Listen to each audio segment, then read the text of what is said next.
علماء کرام، معزز حاضرین مجلس،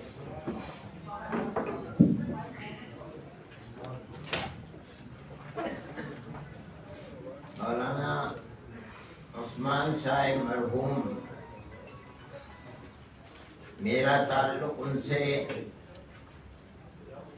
استاد شاگردی کا تعلق نہیں ہے، لیکن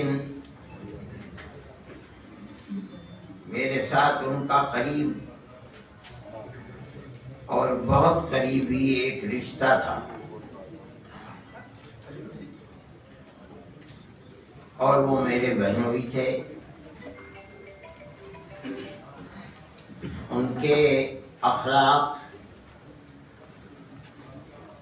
جس کو بیان کیا گیا وہ تو آپ لوگوں کے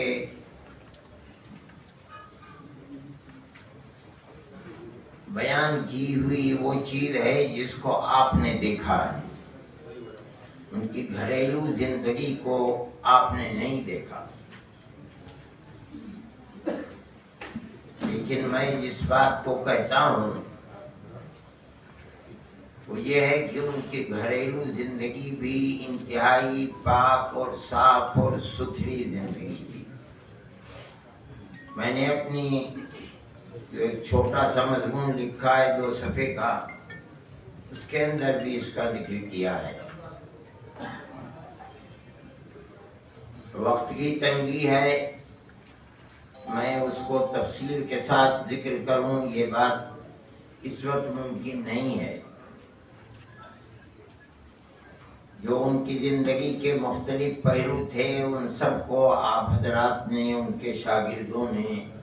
اور ان کے ساتھیوں نے ذکر کیا ہے، لیکن میں ایک چیز کی شکایت آپ سب سے کرتا ہوں،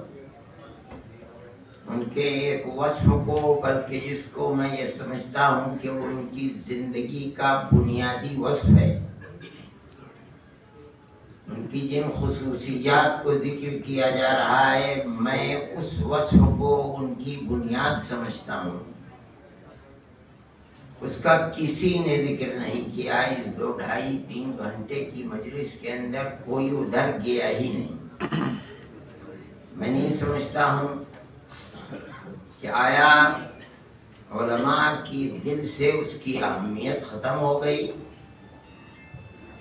یا یہ کہ آپ حضرات بھول گئے اور آپ نے اس کا ذکر نہیں کیا۔ دارالعلوم دیوبند کی ایک پرانی روایت تھی۔ میں چونکہ دارالعلوم میں سالہ سال ناظم تعلیمات رہ چکا ہوں، اس لیے میں اکابر اور بڑے بڑے بزرگوں کی تعلیمی زندگی کے سلسلے میں جو تعلیمات کا ریکارڈ ہے میں نے اس کو دیکھا ہے، وہ محفوظ ہے آج بھی۔ وہاں یہ سوال ہوتا تھا کہ ہر سال دارالعلوم میں آنے والوں کا داخلہ ہوتا تھا، اگر کوئی طالب علم 5 سال رہا ہے تو 5 سال، 7 سال رہا ہے تو 7 سال، کیا پڑھا کیا کیا، اور آخر کے اندر یہ لکھا جاتا تھا کہ وہ گیا تو کہاں گیا اور کب گیا۔ آپ اگر اس ریکارڈ کو دیکھیں گے، بڑے بڑے لوگ جو اب دنیا میں زندہ نہیں ہیں، تو آخر میں ریکارڈ میں یہ لکھا ہوا ہے کہ وہ یہاں سے اٹھے اور پھر اس کے بعد گنگو چلے گئے، حضرت گنگوئی کے پاس۔ اس زمانے کی چیز ہے، یعنی یہ سمجھا جاتا تھا کہ علمی اور تعلیمی اور اللہ کے بندوں کے درمیان کی زندگی مکمل ہو نہیں سکتی جب تک آدمی کسی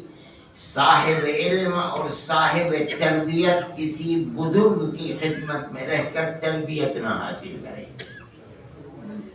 اس لیے ان اکابر کا وہ ریکارڈ بھی وہاں موجود ہے، کون ہے اور یہاں سے اٹھ کر گنگو چلا گیا، اس کے بعد اس کا ریکارڈ بند ہو گیا۔ ان کی زندگی کے اندر جو بھی محاسن اور کمالات ملتے ہیں وہ در حقیقت حضرت گنگوہی اور پہلے حضرت رائے پوری،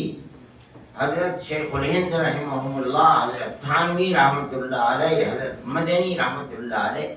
ان حضرات کی زندگی کو اپنی زندگی میں اتارنے سے وہ ریکارڈ ملتا ہے اور وہ تربیت کے نقوش ملتے ہیں جن کو دنیا ذکر کرتی ہے۔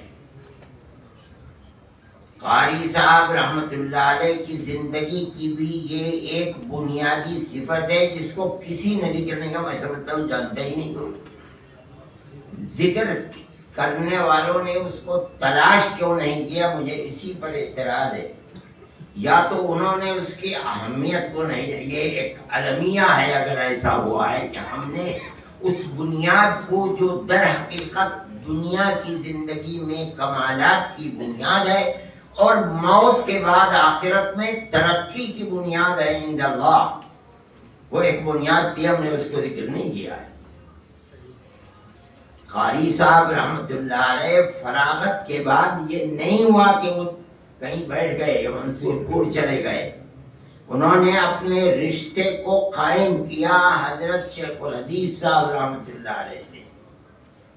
اور وہاں رہ کر انہوں نے اپنے اخلاق کی تکمیل کرنی چاہیے۔ یوں سمجھیے کہ روحانیات کے ان مقام تک پہنچنا چاہا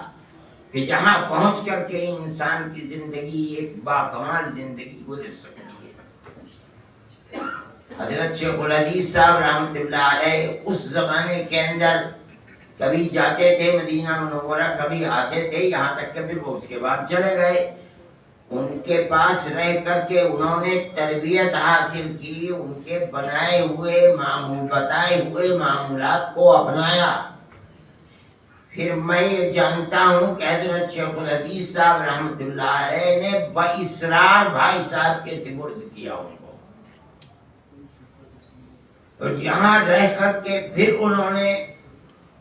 جو طریقے اکابر اور مشائخ کے مختلف ہیں، پھر یہاں رہ کر کے ان کے بتائے ہوئے طریقے کو اختیار کیا اور اس کے اندر کمال حاصل کیا۔ میں اس کو اس لیے بیان کرنا چاہتا ہوں کہ ان کے اخلاق ہوں تب، خدا ترسی ہو جب، حقوق کی ادائیگی ہو تب، یہ تمام چیزیں کمال کو نہیں پہنچ سکتی جب تک آدمی کا دل و دماغ اللہ کی ذات سے اس طرح وابستہ نہ ہو جائے کہ ہر قدم پر اللہ دیکھ رہا ہے اور کل اس کی بارگاہ کے اندر ہمیں حساب و کتاب کے بعد جواب دینا ہے۔ یہ وصف اتنا اہم وصف ہے کہ آج جو ہم کو غصہ، ان کا غصہ صحیح ہماری زندگی بنی، وہ اسی لیے بنی ہوئی ہے کہ اول تو مربی نہیں رہے، اور اگر وہ ہیں بھی تو تربیت کا وہ جذبہ جو انسان کے اندر ہونا چاہیے وہ نہیں رہا ہے، اس لیے آدمی بن کر نکلتا بھی نہیں ہے، ابھرتا بھی نہیں ہے، اور جو لوگ ابھرے ہیں ان کی زندگی کی بنیادی اینٹ وہی ہے، اس کا ذکر نہیں کیا گیا۔ اگر اس کی اہمیت نہیں سمجھی گئی تو یہ تو رونے کا مقام ہے، اور اگر لوگ بھول گئے تو ٹھیک ہے، اس کی اصلاح کرنی چاہیے۔ قاری صاحب کے اندر جو تقویٰ تھا اور ان کی گھریلو زندگی تھی، اور راتوں کو اٹھنا تھا اور رونا تھا اور جاگنا تھا، رات کی وہ صفت ان کی دنیا کی زندگی کے اندر نمایاں تھی جس کا ذکر آپ کر رہے ہیں۔ میں یہ کہتا ہوں کہ یہ زندگی ساری کی ساری موقوف ہے اس تربیت کے اوپر جس پر چل کر انہوں نے اپنے اخلاق اور اپنی روحانی زندگی کو باکمال بنایا تھا۔ اللہ تعالیٰ اس کو قبول فرمائے، اور وہ انشاءاللہ آخرت کے اندر بھی ان کی روح ترقی کرتی رہے گی۔ یہ بنیادی چیز ہے، اس وصف کو بیان کرنا چاہیے تھا، نہیں ہوا بیان، خدا کرے بھول گئے ہوں لوگ۔ اللہ تعالیٰ سے میں یہ دعا کرتا ہوں، وقت کی قلت ہے، میں نے تو ایک چیز کی طرف اشارہ کیا، جو کچھ آپ نے بیان کیا ہے، کسی نے بھی بیان کیا ہے، وہ صحیح ہے۔ اللہ نے ان کو تڑپتا ہوا دل دیا تھا، اور وہ کثرت ذکر ہی کی بنیاد پر استحضار ذات واجب الوجود کا ہوتا ہے۔ جو نبی کریم علیہ السلام کے زمانے میں اس کثرت ذکر کا محتاج نہیں تھا۔ ایمان کے ساتھ کسی صحابی کی نظر آپ کے چہرہ انور پر پڑنا، اور پھر یہ کہ اگر آپ کی نظر اس کے اوپر پڑ جائے اور اس کو تربیت کا موقع مل جائے تب، اور اگر تربیت کا موقع نہ بھی ملے تو آپ کے چہرہ انور پر نظر پڑنے سے جو روحانی ترقی اور جو پلٹ ہوتی تھی دنیا کے اندر،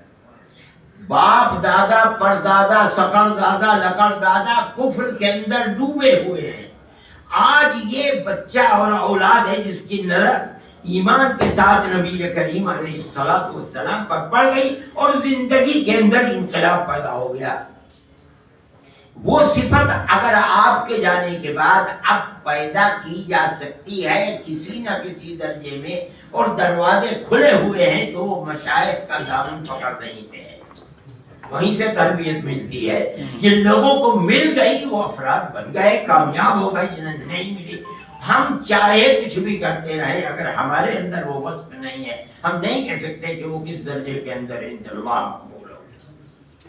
قاری صاحب کے اندر یہ جو وصف تھا جس کو ذکر کیا جا رہا ہے، اس کی بنیادی صفت وہ تھی، انہوں نے تربیت حاصل کی تھی اور مشائخ وقت کی خدمت میں رہ کر تربیت حاصل کی تھی۔ اللہ نے ان کے دل کے اندر خشیت خداوندی جس وقت کو کہتے ہیں وہ پیدا کیا تھا، اس لیے وہ راتوں کو جاگتے بھی تھے اور اللہ کے سامنے روتے بھی تھے، اور دن کی زندگی اسی رات کی اس زندگی کے مطابق گزرتی تھی۔ اللہ ان کی مغفرت فرمائے، ان کے درجات کو بلند فرمائے، اور ان کے شاگرد اور ان کے ساتھیوں کو، ہم جیسے لوگوں کو اس کے اوپر چلنے کی توفیق عطا فرمائے۔ وآخر دعوانا الحمدللہ رب العالمین۔